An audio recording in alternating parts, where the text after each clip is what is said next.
Hola a todos. Today I'm going to talk about how much you can expect to make and spend living as a teaching assistant in Spain. One of the reasons I really love teaching English in Spain is the quality of life you can get on a relatively tight budget. So as a North American language and culture assistant, or Auxiliar de conversación, you will make 700 euros per month.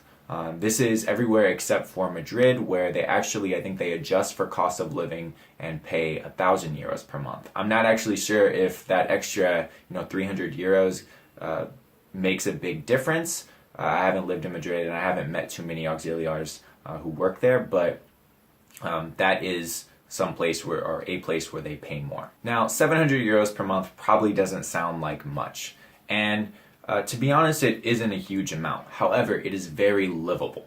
And when I say livable, I mean you're able to get food, transportation, housing, and maybe even a couple drinks every month.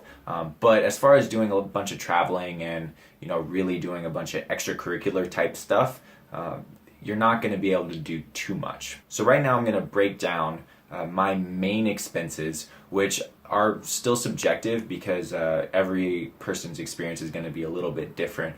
But just to give you an idea of what you might expect to pay if you decide to do this program. My monthly expenses really fall into 4 different categories. So the first is housing, second is going to be food, third is phone, and the fourth is transportation.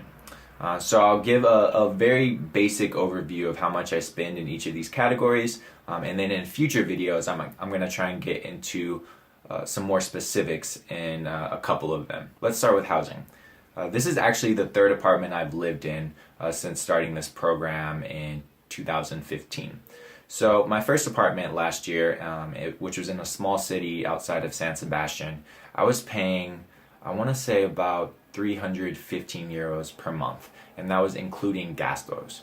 Gastos are basically just utilities, so these can include anything from like electricity, gas if your house actually uses gas. I've only had one place that does, water, and Wi-Fi. To be honest, 315 euros per month was actually a little pricey for what I got from that apartment, but I only had one other roommate, so I think had I had more roommates and there had been more space, I actually probably would have been paying less. My first apartment in Seville, which I just moved out of actually, I was paying 280 euros per month for my room, and I think gastos made it come out to about 315 euros per month, and I was paying for gas, electricity, and Wi-Fi. I was also splitting the apartment with 2 roommates. The quality of the apartment I felt was a little lower than what I was paying for it, so fortunately I was able to find a cheaper option,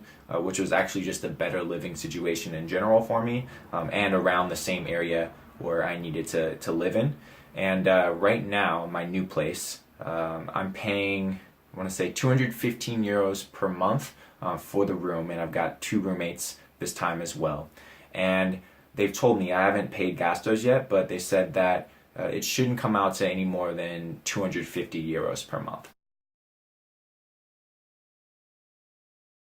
Next up, we have food. Food is definitely going to be something that varies depending on the person. I eat a ton, so my food costs are probably going to be higher than average. However, I also don't eat out very much at all. The only really outside food expense I have is Starbucks, but we're not even going to talk about how much I spend there. In a typical week, I spend anywhere between 40 to 50 euros on groceries. Now, I have a pretty basic diet, a lot of pasta, rice, tuna, a little bit of meat, and fruits and vegetables. So I'm not really buying anything too fancy, but the quantity is probably what brings the price up so much. My monthly grocery total at most is going to be around 200 euros. Paying for a phone plan is probably one of the few things I can guarantee a standard price for. Right now I'm paying 20 euros per month with the phone company Vodafone. So I brought my own phone with me, and I think most people do this. Most phones are unlocked nowadays, so you can just switch out the SIM card. I bought a SIM card from Vodafone and selected a data plan. So I picked the plan with the most data that I could find, and that was only 2 gigabytes of data. So I paid 20 euros for 2 gigabytes, 100 minutes per month, and I don't even know how many texts. The calling and the text, nobody really uses, it seems like, because most people use WhatsApp here. So the real concern is data. 2 gigabytes isn't a ton of data, but you really got to take advantage of like free Wi-Fi and things like that. Sometimes I run out of data beforehand and have to re-up mid-month, but let's just say on average I paid 20 euros per month for my phone.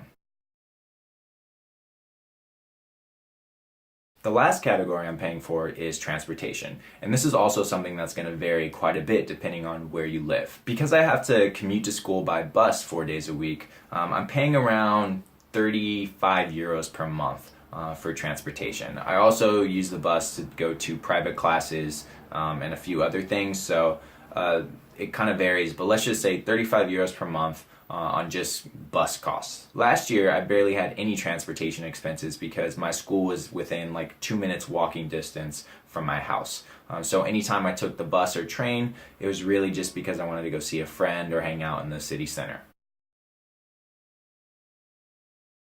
With all these expenses combined, it comes out to around 500 euros per month. So 700 minus 500, that only leaves about 200 euros extra. 200 euros extra is not a lot, and like I said at the beginning of this video, if your goal is to do a ton of traveling and extra kind of stuff, don't rely on this 700 euros per month alone. So I came with a couple thousand saved up. I've also been fortunate enough to get some Christmas money and things like that. But another big thing you can do to get some extra cash is private classes. Now, I'm not going to really go into detail here, but private classes I've got 4 different classes, and I'm making around 45 euros per week on those classes. So that's going to come out to about 160 euros per month, give or take a few depending on schedules and things like that. I'm actually going to kind of make this a series of videos where I go into details about specific categories. So I'll go into details about do an apartment tour kind of thing where I show what exactly you're going to get for that 250 or 300 euros per month. So what the rooms look like, kitchen situation. And I'll also do one as well for private classes. I'll talk about how much you can expect to make from a typical class, how to find them, and basically just how to take advantage of these extra money-making opportunities. I hope this video was informative for you. If you have any questions about specific costs or expenses here in Spain, please let me know. And if you have any ideas, somebody suggested the apartment tour video, so I'm really happy I got that suggestion. I'm always looking for ways to give people more information about this program and about living in Spain in general. So if there's anything you want to know, please let me know and I'll be happy to make a video about it. As always, thank you for watching and see you soon.